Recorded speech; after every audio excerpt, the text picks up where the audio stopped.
All right, we hot. Here I am by myself once again here at the beautiful Smith Lake, Alabama, in the Lakeside studio. Old partner Dustin, you there? You still in Johnson City? Still in Johnson City. I It's mean, like Groundhog Day. It never ends. how many days left? 9. 9 days. I knew this morning when I texted you 9 days, you'd know what I was talking about. Oh yeah, yeah. But the turkeys are out in big numbers here, so that helps. well, I'm getting lots of pictures myself since I've reestablished the cameras around kind of for turkeys, so it gives me something to do at work other than work.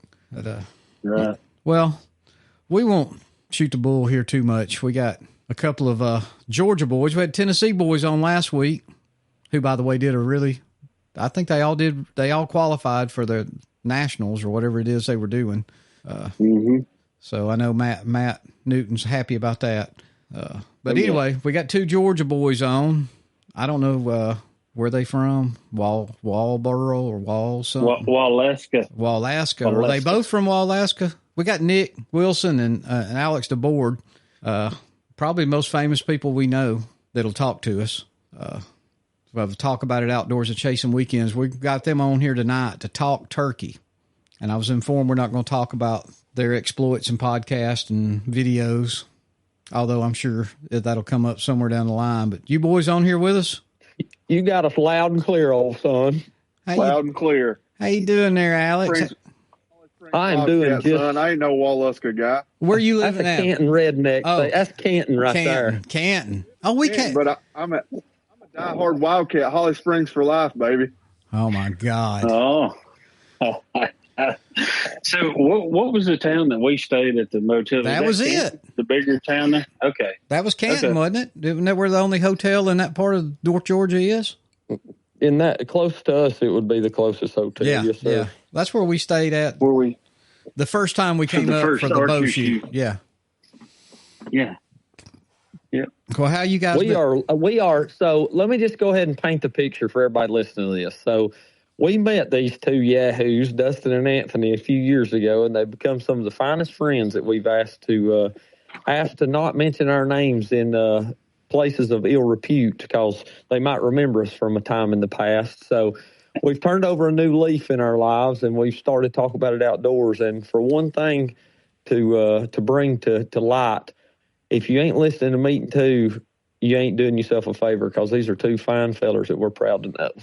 We appreciate that. We feel the same way. We've made a brotherhood with you guys, not just friends. I mean, if y'all called us in the middle of the night, we'd be on our way. I promise you that. I believe that too. Don't you, Nick? I do too. When we first met them, we thought they were father and son. Oh my Yeah, God! sure You know did. what? I was about to say I'm going to run down there to the strip bar and I'm going to scribble y'all's names and numbers off that wall where I wrote them down on there. But I think I'll leave them on there now. Oh no, Nick and We're waiting on the DNA results to get back. Well, just about all of you could be my kids. Or I don't know. Well, hell Our yeah. Our grandkids. Well, no, I wouldn't go that far now. But I have been accused of being Dustin's daddy more than once, and not just from you guys. on more than one occasion. And apparently more than Hey, sometimes it takes that to book a room. I could. So you just have to go with it. He told him somewhere over, was it Oklahoma or We somewhere. appreciate y'all having us on here tonight. Nick and I are in separate places when we're usually together when we do a podcast, and this will be the first time we've ever done one in separate places. We just lost somebody. Well, I guess it was Dustin. I'm trying to figure out if they're still on here, Alex. That was Nick. Nick's gone. Do you hear? Oh, Yeah, it's got to be Nick. We're talking to Alex. What'd you do to him, Alex? Uh-oh. Is he gone too? Is everybody gone? I'm here by myself. Well, heck fire. I don't know. Everybody, we're trying to do this crap over the internet. So bear with us while we try to get this stuff going. I don't know what happened. I don't know why it's not doing what it's supposed to do, but I'm going to try. I'm trying to get Nick back or Dustin. There's Dustin. hey, But I don't know where. we were all on here. We were all on here, but you.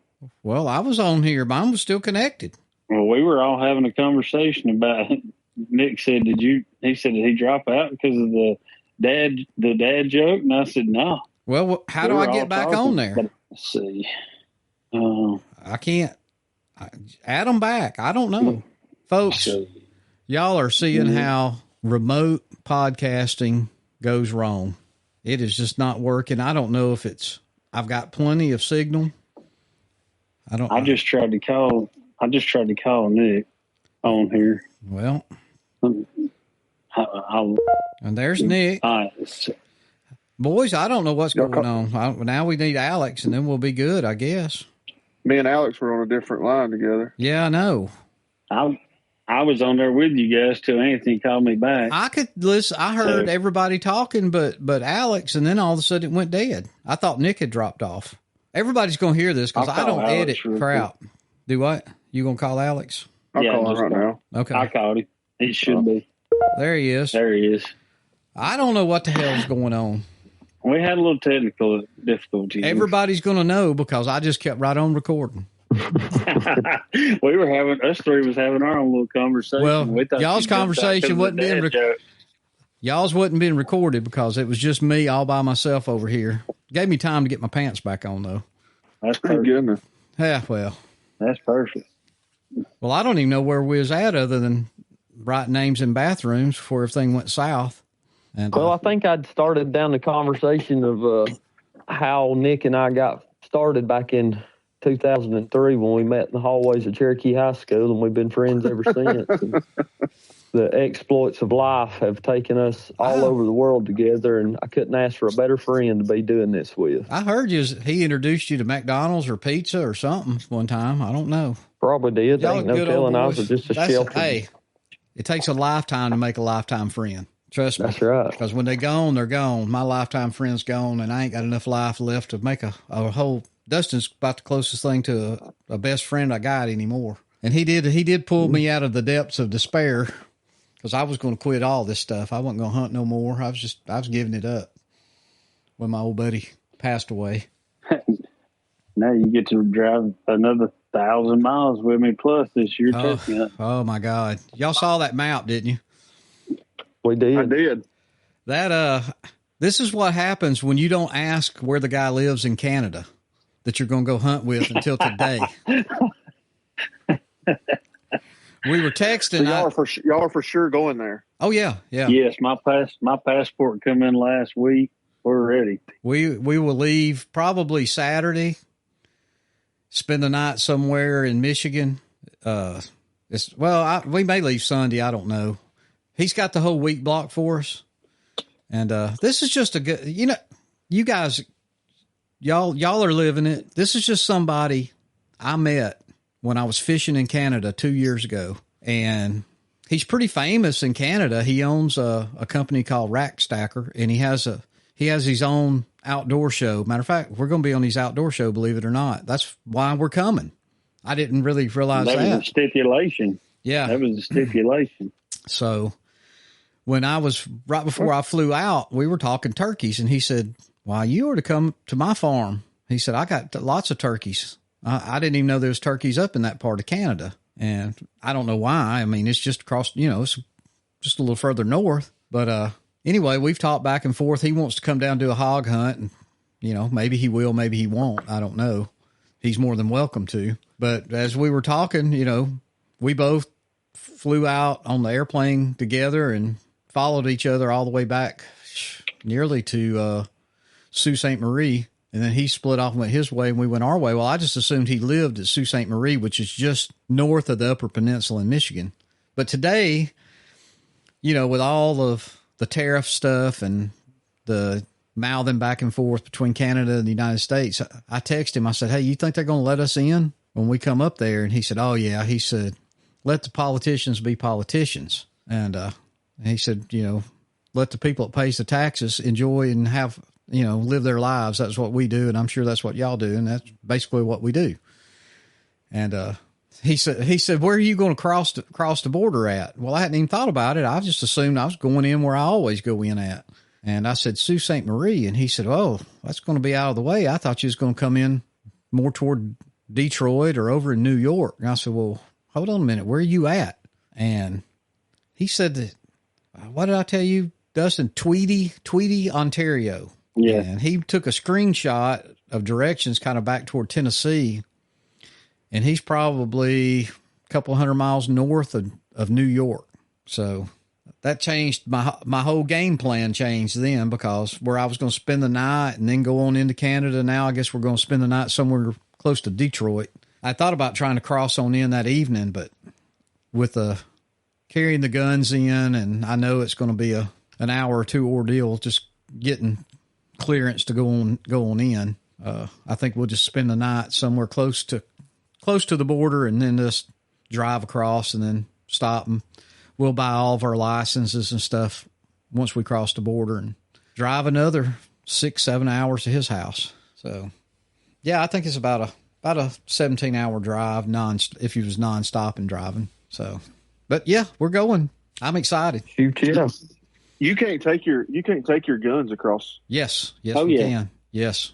So this has been an ongoing thing for I don't know how many months now that we've been trying to figure it out, doing, getting on the Canadian DNR, for lack of better words. They call themselves the Royal something others, And finally I found the form. All we got to do is they have a form, and you have to fill out all of your personal information, and then model, serial number of the gun, barrel length, overall length of the gun, all that kind of stuff. And when you get to the border, ammo. Yeah, ammo. You can carry up to 200 rounds.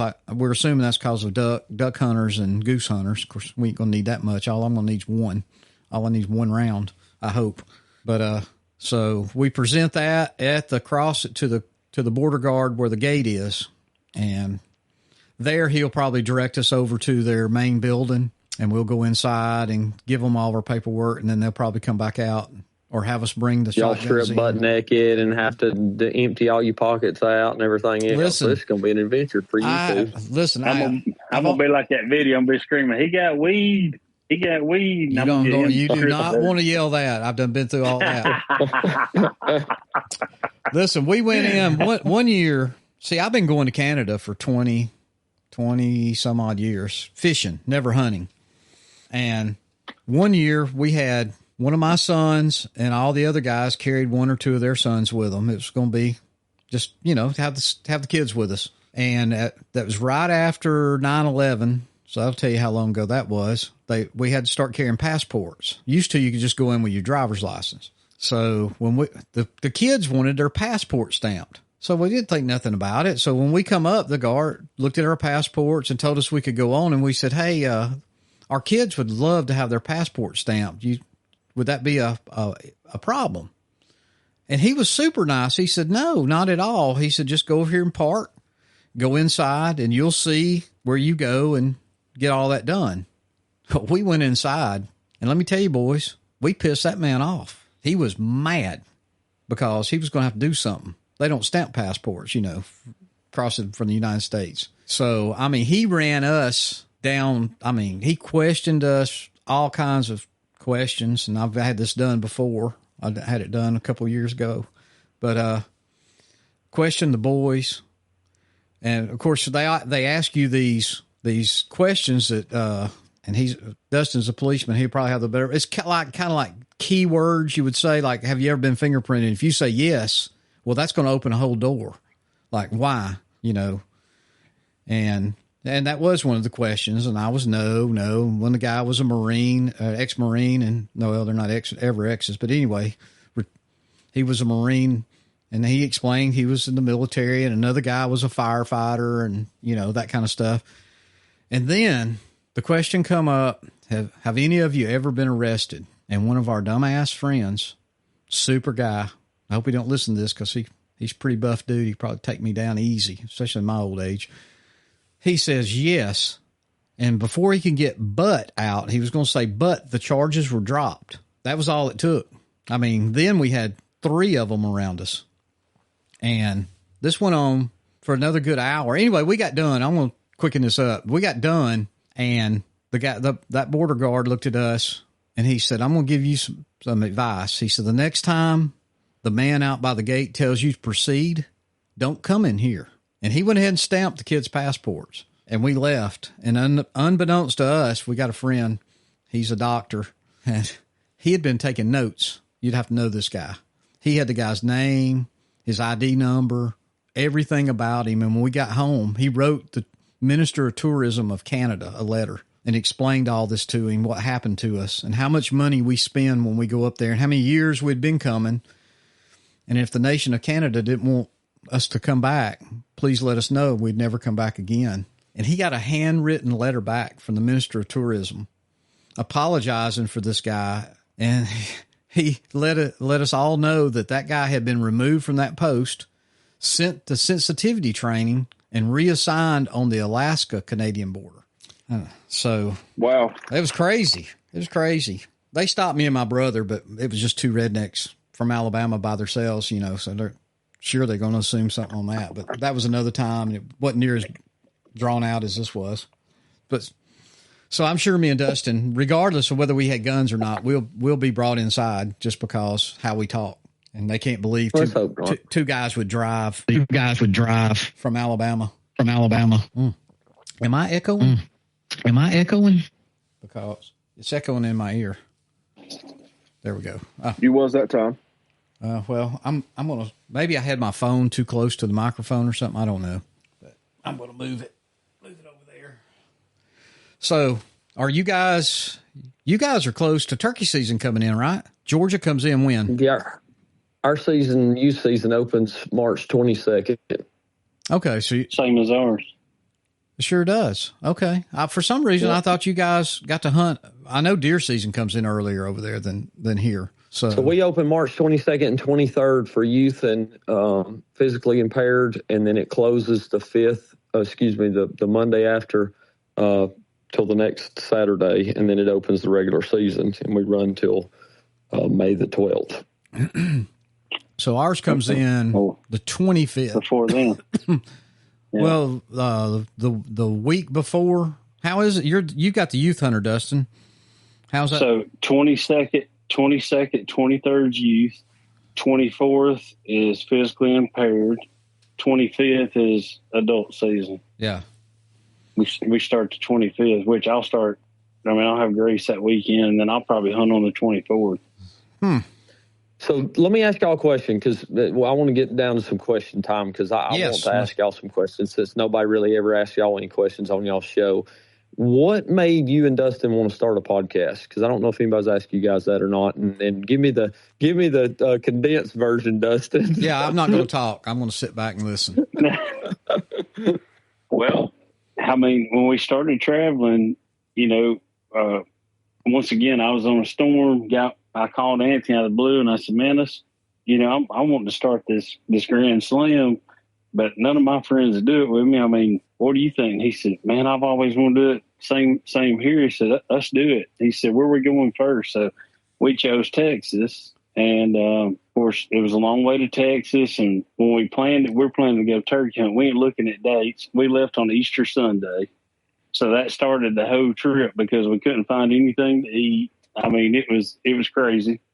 But as we were traveling, all these things were happening to us. The hotel caught on fire. We couldn't find food. And we were on this big piece of property, and there was one bird on the whole place. Just thing after thing happened. Well, then, we had a bunch of laughs and a lot of travel time on the hat. And then the next year we were going to Florida, went to Florida. We're skinning turkeys inside the hotel room, all these stories. So while we were there, and we were listening to podcasts while we were traveling the whole time. And we were listening to you guys' podcast and listening to Fistful of Dirt. We were just listening to all kind of podcasts as we were traveling and trying to pick up some tips for like maybe Texas or wherever we were going. And me and Anthony was actually in Florida eating at this little country place and looking at the sign, and it was like a meat and vegetable place. And I said, "What about meat and two?" We were just kidding around, and Anthony looked at me like, "What?" And I was like, "Well, we meet people and we eat meat. We'll be doing wild game and stuff like that." And so that's that's my side of it. That's kind of how we got rolling. And then, of course, we didn't know anything, and neither one of us are up to date on technology and stuff. So when we met you guys, we started, picking your brain about like, hey, what kind of equipment, how do we start? What do we do? And we'd been Googling it and some stuff. And I mean, we tried to just make it happen. We talked about it for probably a year and a half before we actually purchased the equipment and tried to figure out how to use it. The first night we done a podcast, it only took us like 4 hours to get it uploaded. So we've come a long way. And Anthony does a great job on that part. He's been doing all the editing and stuff, like just putting our music in and stuff. We don't do a whole lot of editing. No. I do a little editing when it's really bad, but for the most part, they'll get this whole thing. They'll get us dropping out and me out by myself. So yeah. I'm not supposed to say anything. Go ahead, Dustin. No, I mean, that's to me, that's kind of how. Yeah. And we could talk. We told stories for hours. We talked turkey and deer and everything outdoors. And it was kind of like, well, if we can do this for hours, just us two, we can record the same kind of talk and do a podcast. And yeah, that's where it came from. So good or bad, I don't know. We've been told to change our name. It's never going anywhere. Oh yeah. We were. But, yeah. Who told you to change your name? I've got a cousin that's very into social media, and he writes books and he does all kinds of stuff. And I'll get a message from him. He'll hear this, and it doesn't upset me. He thought it upset me, but just because I'll just kind of blow it off. But it's like it's never going to go anywhere with that name. That name doesn't represent the outdoors. That kind of thing. I'm going, well, neither does Meat Eater. And it's probably one of the biggest names in the country now, or probably is the biggest name in everything outdoors. It just has to resonate. Now, we'll never be no meat eater, but, I just try to explain that we meet people and we eat meat, and we just figured meat, MEAT, was, since we hunt more than we do anything else, that's what we landed on. And it's been a super slow growth. We're self-funded. We don't have sponsors. We don't, not unless Talk About Outdoors, wants to put an ad on or something. We can talk later though about that. Now we've already heard on the latest podcast that you guys are big Mossy Oak guys now. So yes, we'll be taking advice from y'all soon. Have you listened to many of the podcasts? Because I've been begging for a solid year. Yeah, I was worried if you need some new blue jeans or not. Well, and all of our begging did no good. All of that on the podcast did no good. Our man, Matt, who's the regional pro staff director, he had never even heard our podcast till after he met us. So is it meat?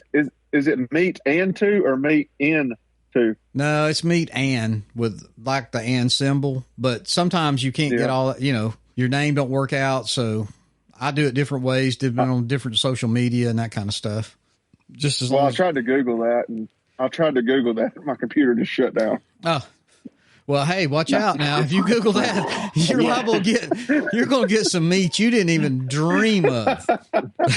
Hey, if you go on, what is it, Spotify, we kept waiting for it to accept us and upload our first podcast, and I would get on there and search for it. When you would, there'd be a couple of dudes in these tight boxers with no shirts on. I said, well, hell, that definitely ain't us. I can promise you that ain't us. Well, that's us in the motel room. I don't know what kind of meat they got going.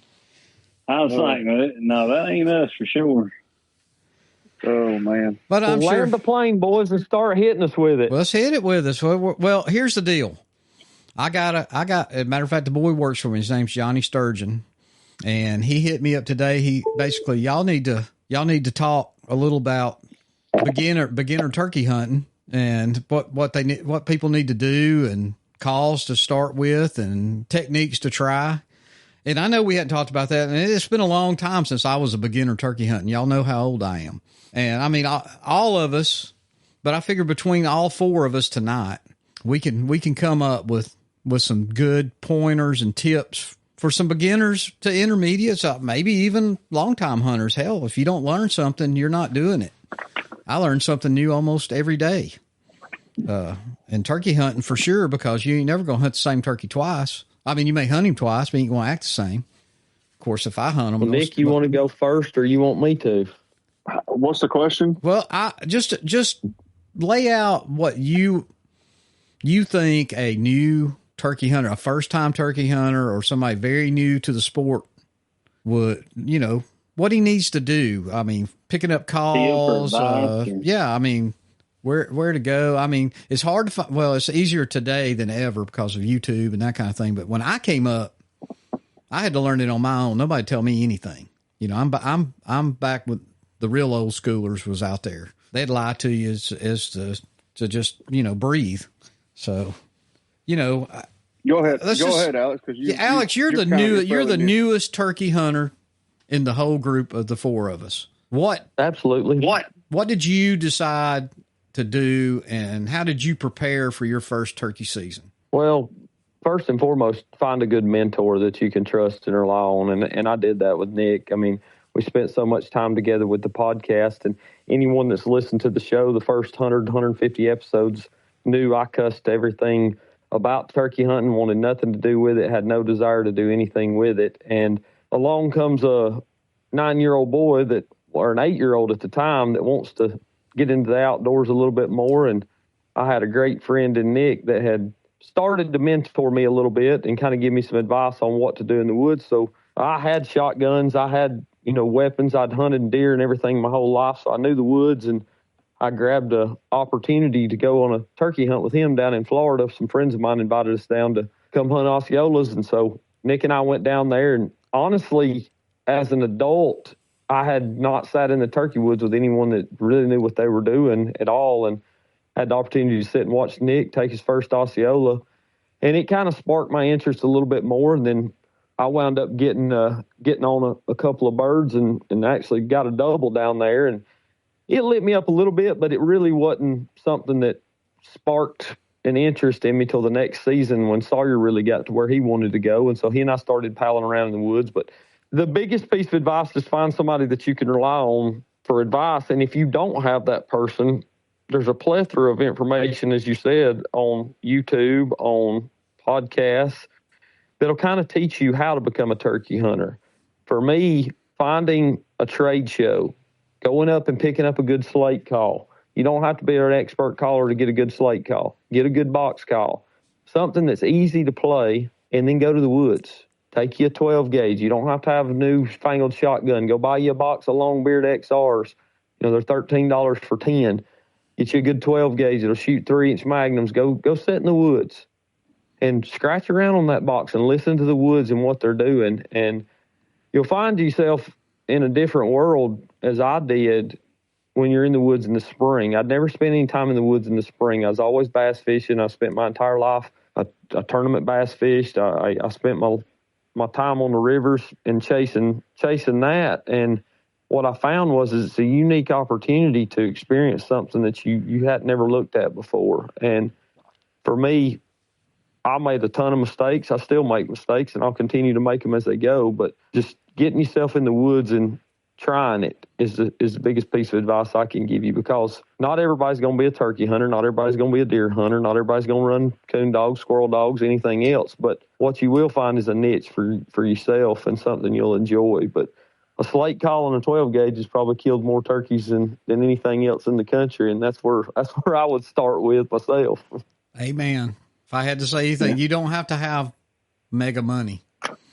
You probably got most of it other than a call if you've never done it. You've got most of your equipment to get started right there in the house if you've done any hunting in the past. What about you, Nick? Nick, how long you been turkey hunting? First off, how long you been turkey hunting? My dad probably started carrying me when I was probably old enough to walk, 5 or 6, and older. I was obviously walking by then, but to tag along with him, so 5 or 6. So I'm almost 40, so probably 35 years. You know what? I think the way turkey hunting has gotten, probably one piece of advice I would say, if you're new to it, figure out what you want out of it.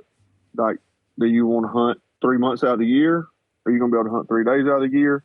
How serious do you want to be about it? And then go from there. If you're just going to be a weekend warrior, find you a club, find you a piece of public land close to home.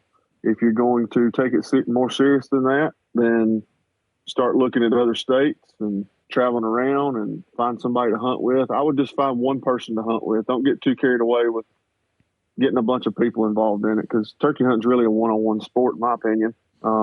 And to me, it's sometimes it's a very rewarding setting with people, but it's also very rewarding when you can do your own thing with them. But yeah, just figure out what you want out of it at the end of the day. Figure out how serious you want to be about it, and then just go out there and enjoy it. And patience kills more turkeys. We hear that on every podcast or every YouTube channel. So just find you a pretty spot and just sit there and be quiet. I like it. I like it. Yeah. As far as calls, you don't have to be good. There's sound files, there's clips you can listen to. If you can do a little yelp, maybe a little purring, that's all it takes. Now as you get more advanced, you'll get more calling, different calls.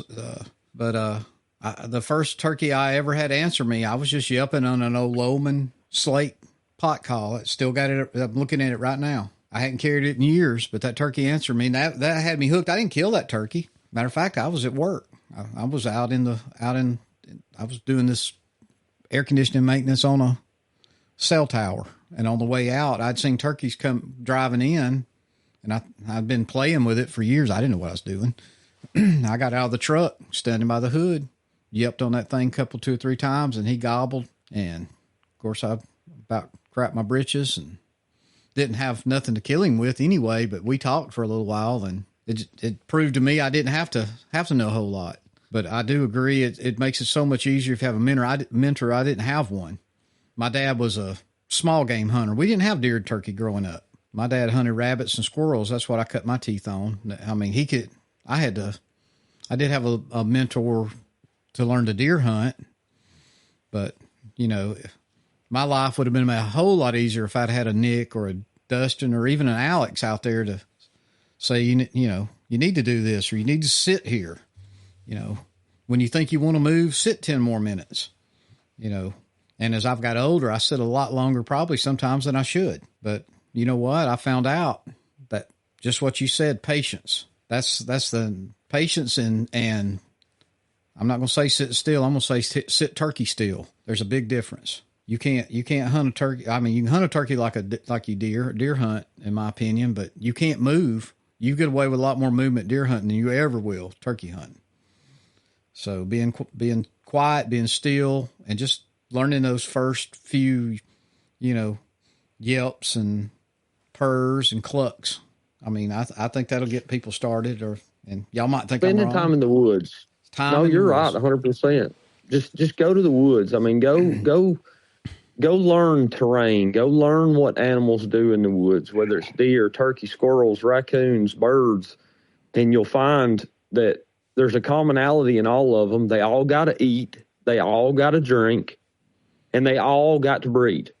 And so at some point, one of those things is going to put you in the path, whether it's a deer, whether it's a turkey, and if you learn those little things as you go for yourself, like I did, once I kind of got out from under the idea that turkey hunting wasn't for me, spending time in the woods, I mean, I'd call Nick. I said, man, I had that bird, I felt like he was coming in. He never did show up, or I did this, or I did that. And I'd bounce ideas off of him. And Nick's not one to really offer up a whole lot of advice to me when it comes to doing things right or wrong. He likes to let me figure it out for myself. And then when I have success, he'll ask me, how did you do that? And it leads me to understand why certain things worked and other things didn't. I'm a devoted person when it comes to wanting to learn things. And now Nick gave a good piece of advice when he said, you don't have to go out and buy all this stuff. Just go try it before you sink a bunch of money in. Well, I jumped in with both damn feet head over heels and bought everything I could buy. I probably got more pot calls than 99% of the people out there. But you and I, Nick, Dustin, I'm hitting my microphone.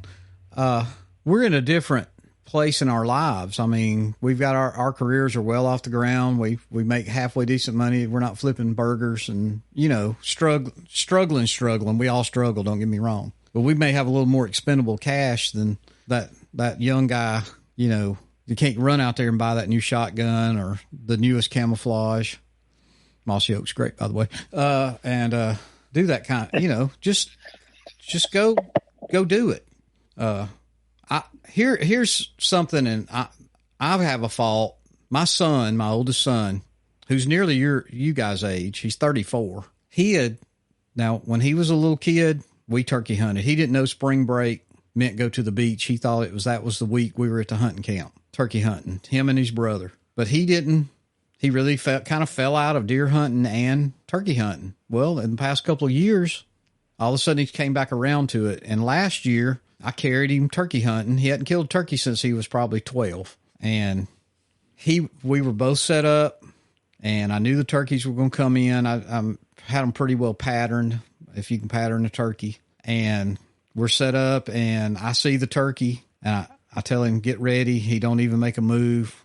I said, here he comes, as quiet as I can. He's coming. Get your gun. You need to get your gun up. He's sitting there looking at that doggone telephone. And I exploded on him. I mean, by the time he got the gun up, the bird saw movement. I mean, he was still way out there, but you know how they see. And he didn't know it was people per se, but he turned and went another way. He didn't come into us. And I'm going to be honest with you boys. I'm embarrassed to say it, but I was ugly. I said things I shouldn't have said. And I'm saying this to say, if you're going to mentor somebody, you need to show the same patience with that person as you would show hunting that bird.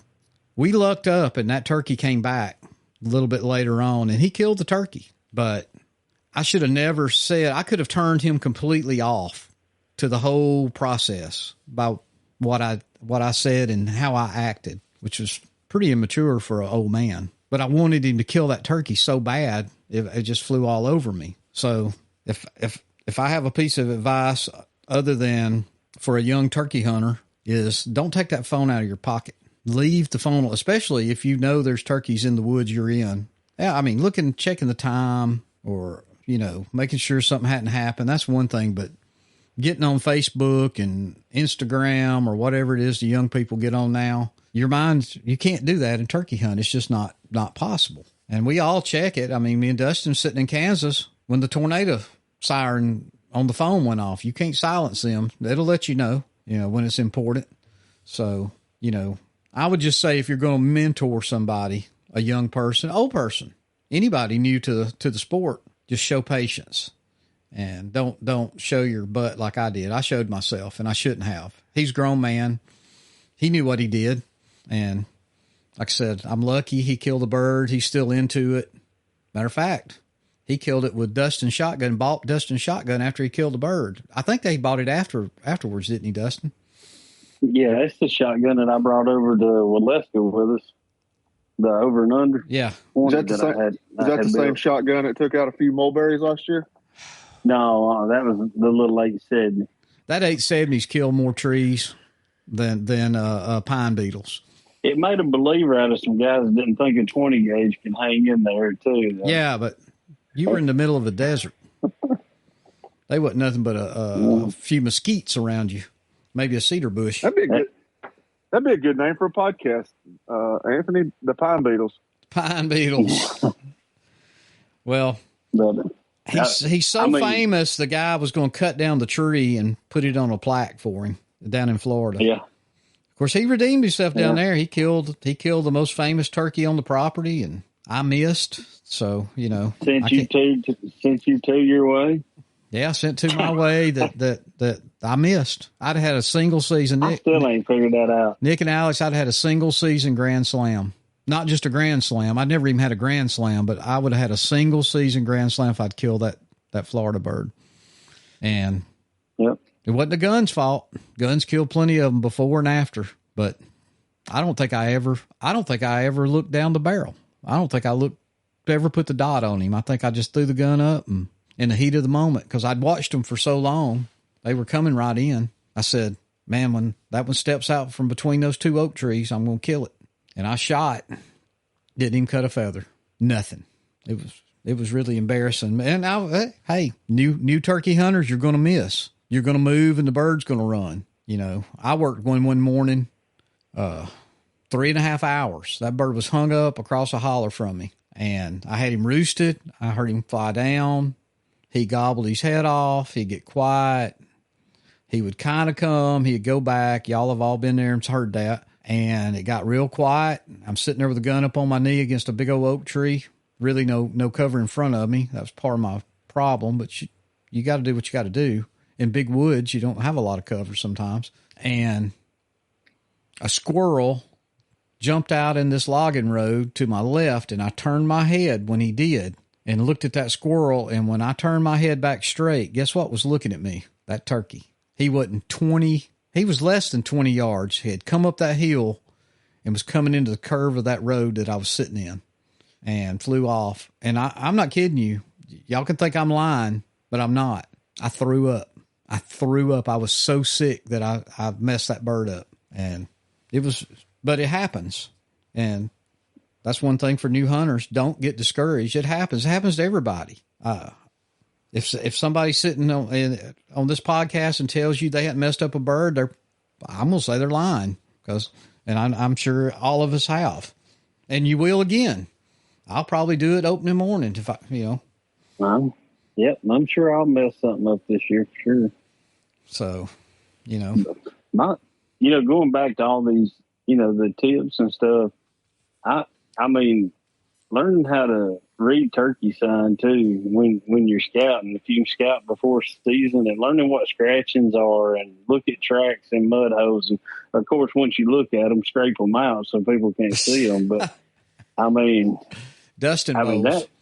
If you find fresh scratchings and you can tell when they're really fresh, you want to be there. The turkeys want to be there, so you want to be there.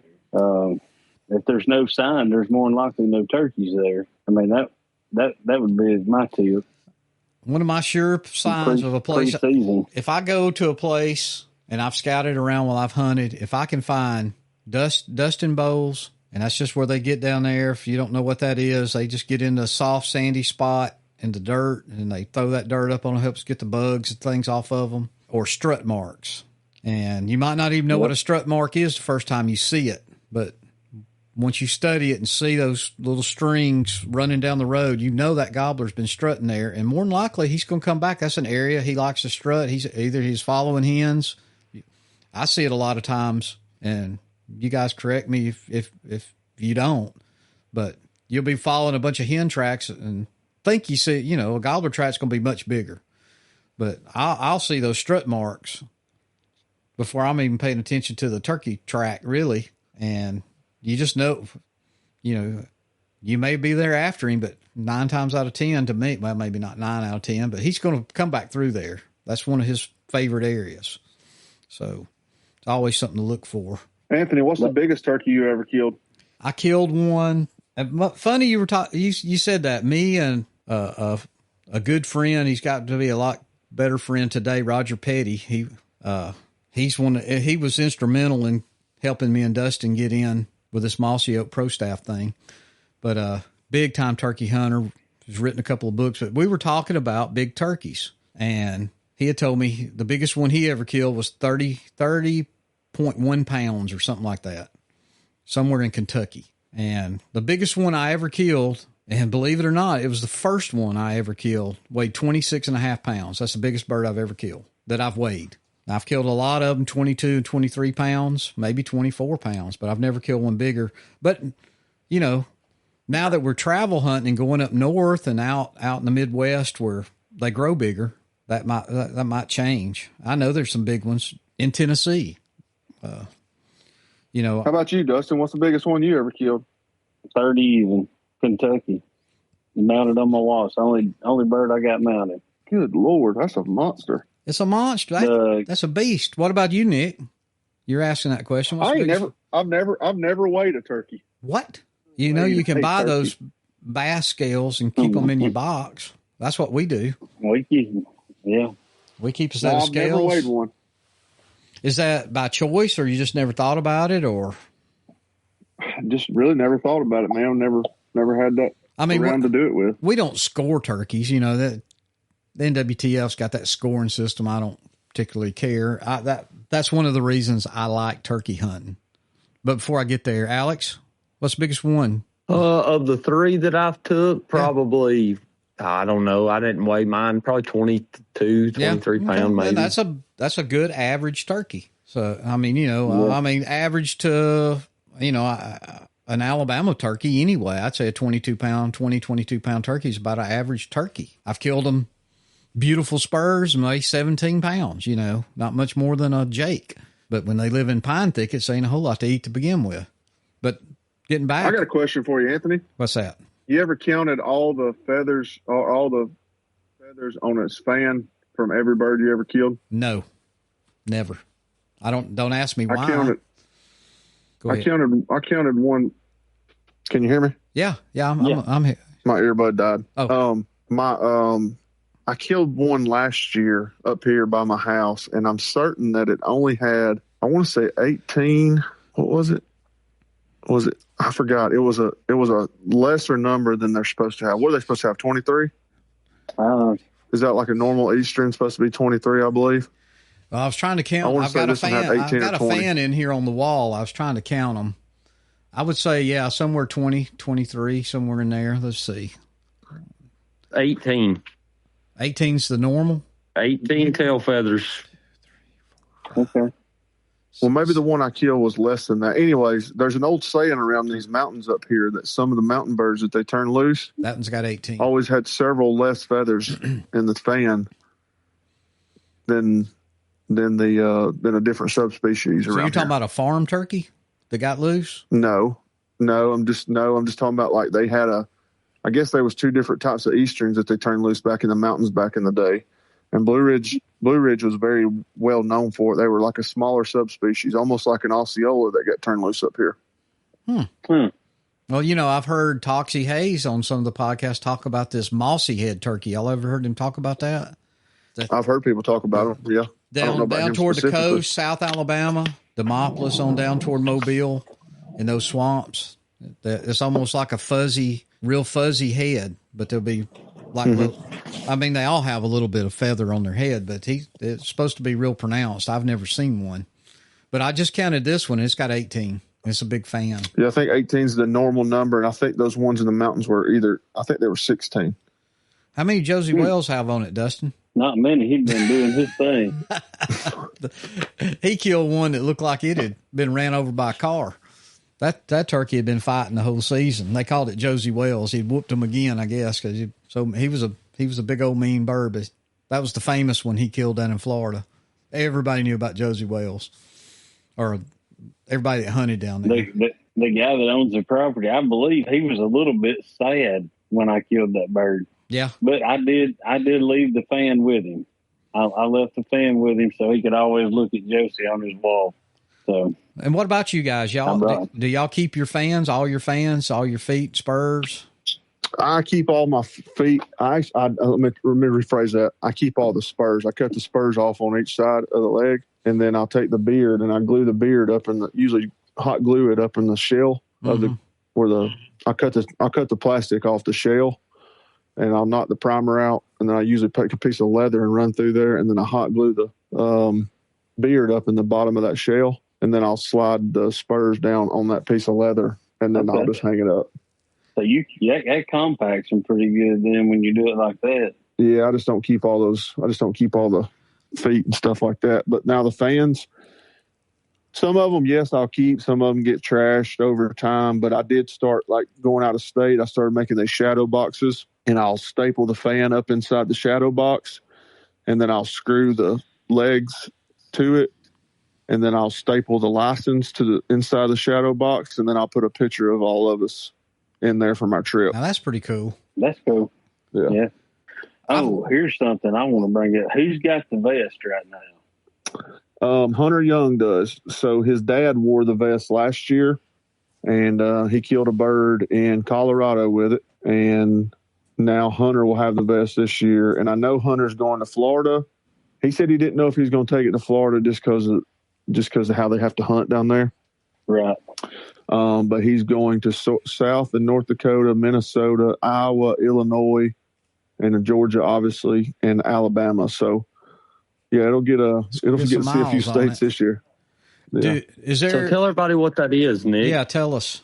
So I bought one of the Fox vests a couple years ago and had I really didn't even think nothing about buying one, and ended up buying one and thought that I didn't really want to wear it at the time because I liked my vest, and I thought, what can I do with this thing? So I thought, man, I'll pick a turkey hunter every year, let them wear it, and just kind of keep the trend going. And I've asked each person that hunts out of it to take and write a letter, put it back in the box or put it inside the vest, and put a picture in there of a turkey they killed, and then sign the top of the box, and then just keep passing it around. So first year I had it, my dad wore it.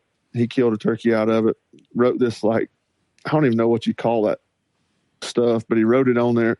So it's actually stapled inside the vest, so anybody that wears it can read it. And then, like I said, Craig wore it last year, and I'm just trying to go through a lot of people that's helped me along the way, and then I'll start knocking on some more and kind of keep it going. So hopefully one day I'll just put it up in a keepsake if I make it that long, and we'll have a lot of miles and memories on it.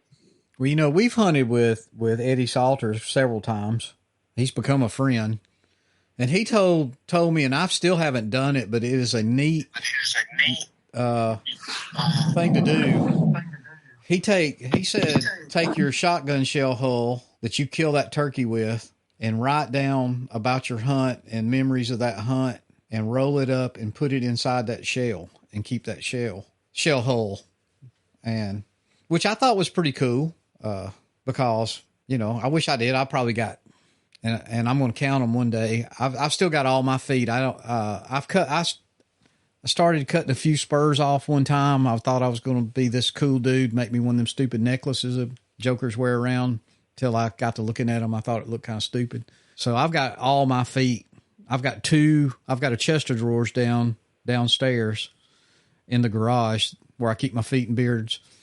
And my beards are for the most of the beards are in this cigar box, and the feet, I've got two chest of drawers full of feet. I don't know how many. I'd say probably 200, 250 maybe. I'll count them out one of these days. All I got to do is count them, divide them by 2, and you know how many turkeys you killed, or at least how many of those are. They're not even rubber banded together. They're just all in a big wad. Now, some of my special ones, like my first Eastern I ever killed, the 26-pounder. I didn't know it was really a special turkey for Alabama, but a 26-pounder is a pretty good-sized turkey for Alabama. I've got his fan and feet on the board because it was my first ever turkey. And then my Rio, we caped it, so I got it caped out, and it's just kind of up on the wall. I hadn't done anything with it, but my feet and the beard, it had some hooks on it. It's killer. I mean, they're monsters.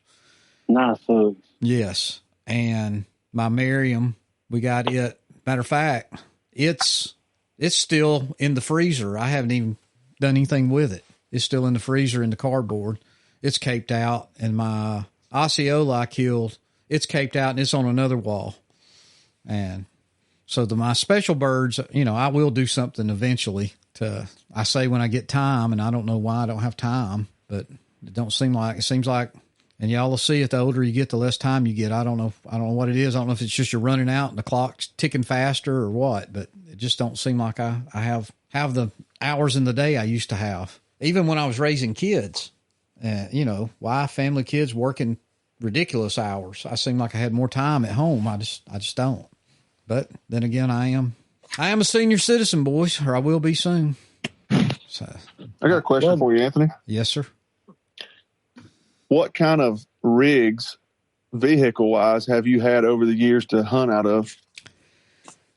Well, as a teenager, it was just my old truck. I rode around in high school and that kind of thing. And then I went and I came into the four-wheeler stage at the very end of you remember the big old three-wheelers, the big reds and all those things? Everybody had those, but they come out with four-wheelers, and I bought me a Honda 4-track. So that's what I cut my teeth on when I got in I won't say the first deer club I was in, but the first club I tried hunting turkeys in. But in 1998, I bought a 1987 Samurai, and that is my turkey hunting vehicle. That's my deer hunting vehicle. I still have it today. It's down at my hunting camp right now. It's waiting on me to bring it home, and I've got new tail lights, and it's going to get a whole makeover this summer when I bring it home after turkey season. But I've been driving that thing, Nick, since 1998. I tried to buy it at an auto auction. I think the bid got up to $800. Boy, I thought I had me a deal, and the guy wouldn't sell it. So I went out and stuck a sticky note on the steering wheel with my name and phone number. So I want to buy this truck. And I thought he just threw it away. But about 3 weeks later, this old man called me and he said, "Hey, did you put the sticky note on the steering wheel?" I said, "I did." I said, "I was the guy that bid on it when you had it at the sale."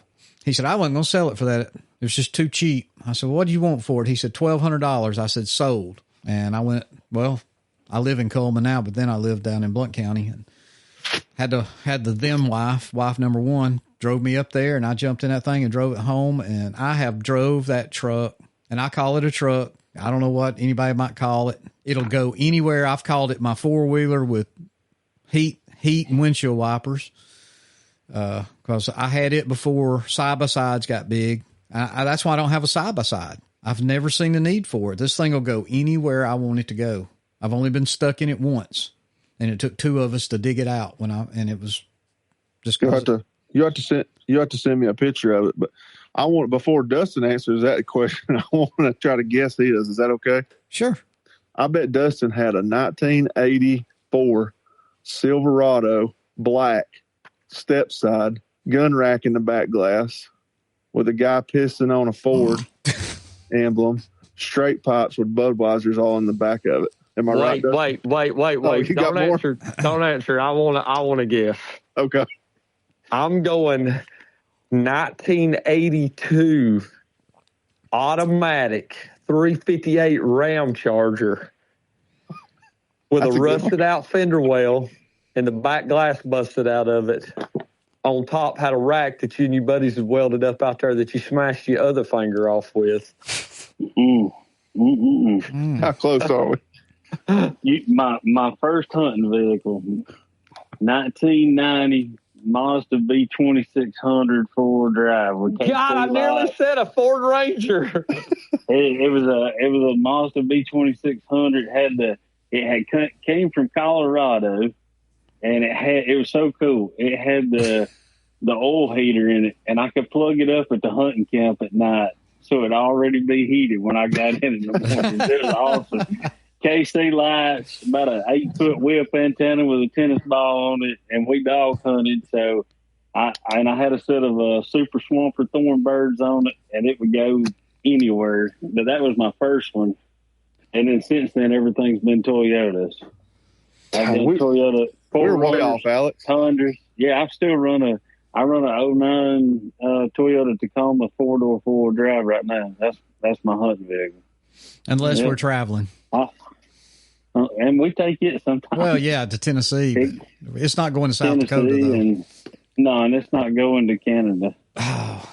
My first, I would say, hunting rig, if you want to call it. I had 86 F-150 and 90 F-150, but I had a 1988 Ford Ranger with a camper shell on the back. I guess that would have been my first actual, air quote, hunting rig. Did you sleep in the back of and it? Yours had I did stay in the back of it a time or two, but we won't talk about those nights. So you had rolled up foam behind the seat, didn't you? No, I didn't have nothing but firewood to lay my head on the nights I slept in the back of the You didn't need to be behind the wheel, though, I take it. No, I was sleeping for a reason in the back of that truck. Well, yeah, okay. I see where that's going. Nick? But that was my first hunting rig. My dad, I still have it. My dad bought a 1985 Ford F-150, brand new, and it got passed to my brother, and then it got passed to me, and I still have it and still drive it to this day. That's awesome. You want to hear a funny story? So you said a 1985, right? Yeah, it's got a 306 cylinder 4-speed in it. My dad bought a brand new 1984 F-150, red, with silver stripe down the side of it, 4-wheel drive F-150. All right. Let's see, it had to be about 85. He wouldn't even let me drive it that first year, but I borrowed that truck for him. I was going on a deer hunt, and the words out of his mouth was, "You do not take this truck in the mud." Well, we were going on a deer drive. We actually not far from where I hunt now, probably in Dallas County. It was in the National Forest, and we was on a dog drive though. Then dog hunting was big, And I took that truck, and they talked me into putting standers out in that truck. And it rained. It was muddy. I'm talking about it. We got it stuck 3 or 4 times, and I'm thinking I'm going to die when I get home. But on the ride out, when I hit the main road, I mean, it was raining so hard. When I stopped to get gas, that truck looked brand new. I mean, it was shiny. The mud was gone. And I drove it on home, not thinking nothing else about it. And I can tell you when it was a Sunday morning. My bedroom door got kicked open, and it was like, get your ass out of this bed. Now, he don't talk like that no more. He lives at the foot of the cross, deacon in the church. You get out here with me. And I didn't know what I'd done. We walked outside, and he had the hood up on that truck. And there was mud, Nick, caked to the top of that, inside of that hood. It was buried. I mean, it was, he made me get under there with putty knives and rake the mud off the frame and get it cleaned up. He was so mad. Of course, he laughs about it now. He'll deny most of it. But yeah, he was all over me about that. I never thought to look under the truck. I just saw that the paint looked good and clean. It looked like it had been washed. So, but it was an 84. It's sitting in my brother's house. It's been wrecked 4 or 5 times, been fixed. And I keep telling myself, I'm going to go get that truck. I'm going to bring it home. I'm going to restore it. Because you can get everything for the doggone things. It ain't like it's nothing special. But I still may do that. I may haul my old trailer down there and put it on, at least bring it back, because he swears it's sitting there with trash in the back of it, and the window's been down. Everything's rotted out of it now. So I may bring it. Hey, wait till turkey season's over. You can't be doing that in turkey season. Oh, no. It'll be, it'd be after that for sure. It'd take me, I've only got a year or 2 left. Now I'm going to retire unless some rich, Arab comes in and buys my company, which I don't think that's going to happen. And then maybe I'll have time. I don't know, but I'd love to fix it up. I'd like to fix it up before my dad. My dad's 82 now, and I'd like to fix it up, just take him for a ride in it. We'll see. But when you said 85 Ford, I'm thinking, yep, it's same body style. Got the old vent window in it. They don't make them vent windows no more. I don't know how many cigarette ashes I've kicked out of them vent windows. So that was a good memory. I'm glad you said that. And that had nothing to do with turkeys. So no, but there's been some toted in them, I guarantee you. Oh yeah. Toyota to Chevrolet to Ford to everything. So before we get out of here, and I know we're running over an hour now. Where you going? I know both of y'all travel hunt a little bit. Where are you going, Nick? Man, right now the only thing I got in the works is maybe Alabama, but for certain Wyoming. And that's the only thing I got right now. Obviously Georgia, but well, there's an invite to Alabama. Yeah, you buy that Alabama license. All you got to do is call us. We'll take you somewhere. I can't promise you we'll take you with some turkeys, but we'll take you turkey hunting. Well, me and my buddy Hunter are supposed to be going down and hunting some public land, possibly. What, a management area? If you run. Yeah, I think so. He went down there last year, and he's got a vendetta to take out on him, and I told him I might tag along if it worked out. I think I heard something about that. What about you? What, Alex, you traveling any this year? Yeah, so the first trip I'll make, of course, will be opening with youth. Nick and I are taking my daughter, Sadie. She's going to try to get on her first bird this year. And once we finish up with that, we've got a pretty special hunt.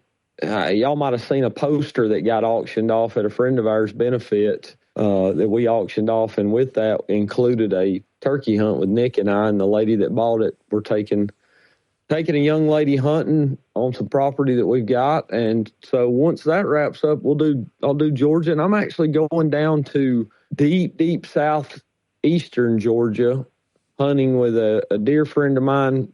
His name's Fred.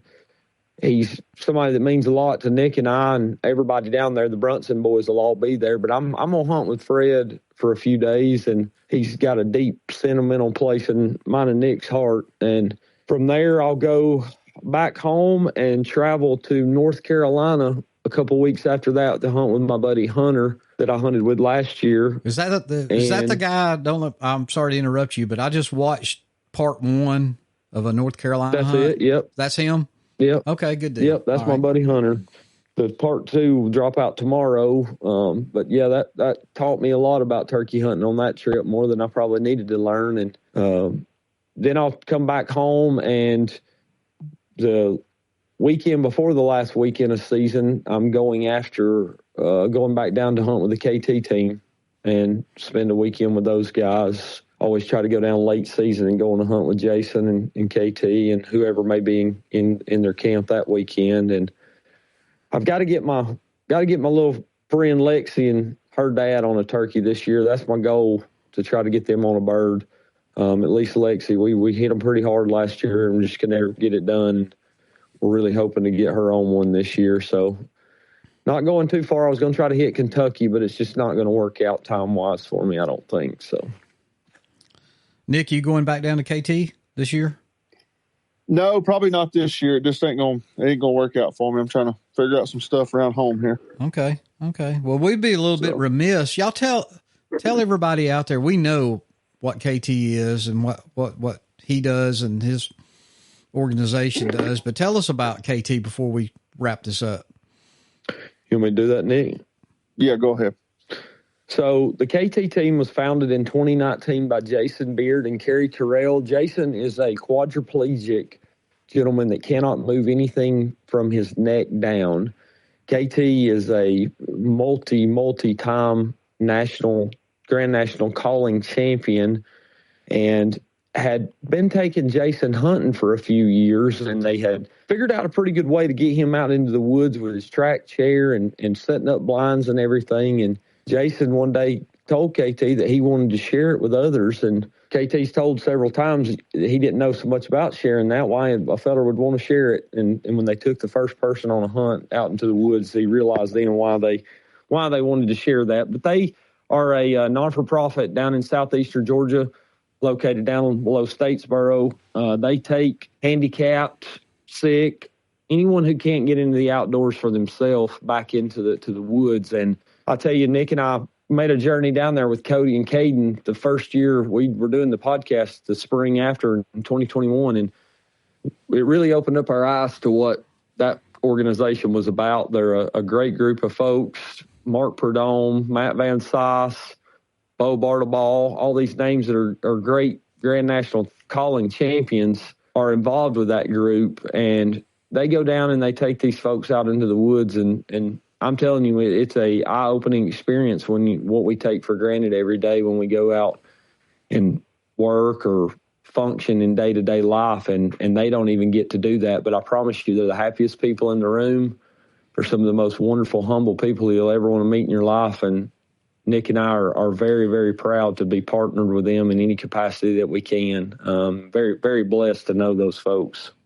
Oh, they're a super, super group of people. We've got to meet KT and some of the group just through you guys, showing up at a calling contest or at NWTF this past year, and year before last as well. So, yeah, kudos to him. And that whole bunch, you guys, it takes special people to do something like that. And, I couldn't give them more credit. I wish there was something close around here like that where we could offer up a little bit ourselves. So, well, for us to do that with them, it's been more than anything we could ever imagine. And the opportunity to do it continues to shine blessings in ways that you can't even imagine. Just spending time around them at NWTF or at any trade show that we go to, calling contest, you realize the humility that it takes a man to put himself aside and understand or put himself in the position that some of those folks are. And you can't do it without being there with them. As much as you try to understand what life's like, we never will. And God willing, I'll never know what it's truly like. But it really puts life into perspective for you and gives you a chance to give back a little bit when you get to go and do things with those folks. And, our praise and glory for it all comes from the man on high when we meet our resting place, and he'll see those deeds done, but we get a lot out of it for ourselves. It's a very humbling experience. Yeah. It's amazing when you do something like that. maybe for the first time, and I've been on a few handicap hunts, just helping out or doing that kind of thing when a friend of mine would put on some stuff down in Tuscaloosa. But it's amazing. You don't realize sometimes you get more out of it than you would ever imagine, and sometimes more out of it than the person you're with or the people that's doing the hunting and that kind of thing. It's just an amazing feeling to do something like that and just be a part of it. And like you said, I had a cousin that was born with spina bifida, so I know all about, he was paralyzed from the waist down, but I had an amazing uncle that never treated him like that, like he was a handicap. He rode 3-wheelers and 4-wheelers, and he fished, and he didn't hunt a whole lot, but he was a very outgoing guy. He's since passed, but yeah, things we don't even think about taking for granted, these folks will never have, and they're just special people. So, absolutely. I got something I want to ask. The young lady that was at the archery shoot, that's in a wheelchair, her and her boyfriend, he's a guide. Have they tied the knot yet? They have. They're married. They got married back in October. I think it was October. Yeah, I think that's right. November. Yeah, October. That's a special couple right there. I mean, they are great people. I really enjoy spending time with them. They're fantastic. They are. And I hope we get to see them again, in the future. But just jam up, people. I really enjoyed our time with them. They wanted to come back to Nashville this year, but they're a newly young couple trying to get their life going, so trying to save their money. Yep. I get it. We've all been there.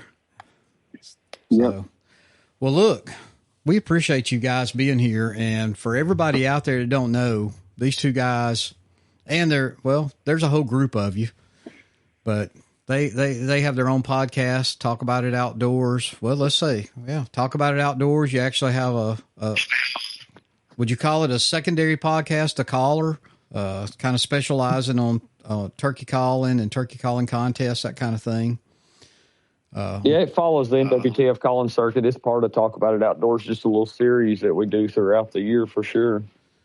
You have a video YouTube channel, Chasing Weekends.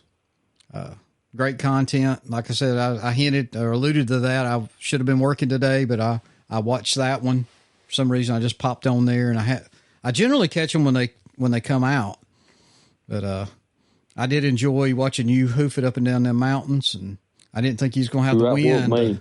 I didn't think he was going to have the wind to keep sucking on that trumpet, but apparently you did. So anybody out there, y'all want to hear a great group of guys and learn something, deer hunting, turkey hunting, coyote hunting, whatever it is outdoors, these two guys and their partners put on a great podcast, Talk About It Outdoors.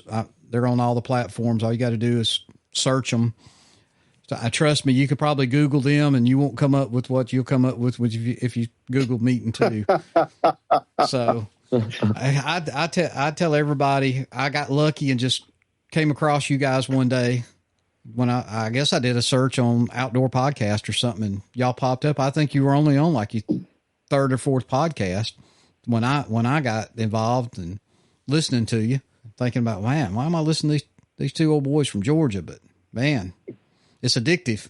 So, but we do. And I can't thank you and you and Dustin enough for the support that y'all have given us over the years, whether it's coming and seeing us at contests or coming and seeing us at shows or, commenting on stuff on social media or whatever. I mean, y'all have really showed up. Y'all came to the bow shoot. Y'all helped with that. I mean, everything that y'all have done to support us is been unbelievable. And I know I speak for myself and Nick and the entire group of guys. I know y'all fallen in love with Chris King's calls. And, oh my, yes.